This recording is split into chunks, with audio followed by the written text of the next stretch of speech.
מכירים את התחושה הזאת שעושים עלינו קופה לא נורמלית בסופר? בואו אני אראה לכם איך זה קורה באמת. אתם רואים את כל היופי הזה? זה שוק תחליפי החלב בישראל שמגלגל 500 מיליארד שקל בשנה. והמוצרים המובילים הם חלב סויה וחלב שיבולת שועל, והמחירים נעים בין 12 שקלים ל-16 שקלים. בחול זה הרבה פחות.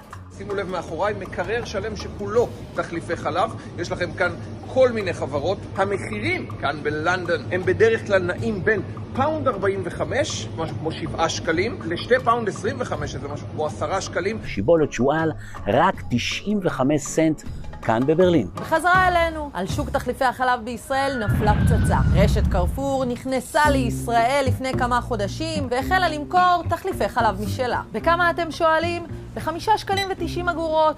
כן, מה ששמעתם, פחות מחצי מהמתחרים. ולא, זה לא במחירי הפסד כדי למשוך לקוחות. אני מתמחר את זה לפי מחיר הקנייה שאני קונה בצרפת. שם עליו את הרווח שלי ומנסה להגיע למחיר הכי אטרקטיבי שאני יכול לצרכן.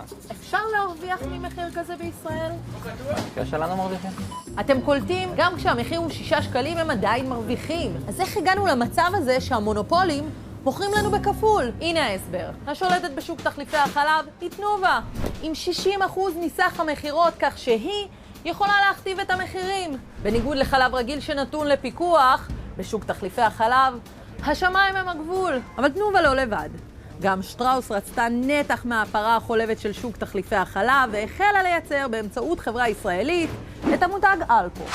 בדרך לשם היא נקנסה ב100 מיליון שקלים בגין מניעת תחרות, אחרי שניסתה לקנות את החברה המקומית. אתם מבינים? כך הגענו למצב שבו שתי החברות הגדולות שולטות ב80% משוק תחליפי החלב, ושאר היבואנים לא ממש יכולים וגם לא מעוניינים להציע מחירים נמוכים יותר. היחידה שיכולה לתת פייט היא רשת קרפור, שגם יש לה סופרים בישראל והיא גם יצרנית עולמית בשוק תחליפי החלב. אז מה אתם אומרים? האם גם קרפור תתפתה בסוף למחירים הגבוהים שלוקחות המתחרות שלה בישראל? אנחנו כאן כדי לעקוב. טוב, שמעו, אני חייבת לראות מה יש ברכיבים, מה ההימורים שלכם, כמה אחוזי סויה יש במוצר הזה. 90% נגיד? די, נו, איזה אופטימי. 8% סויה. זאת אומרת, מוכרים לנו מים ו8% סויה ב-16 שקלים.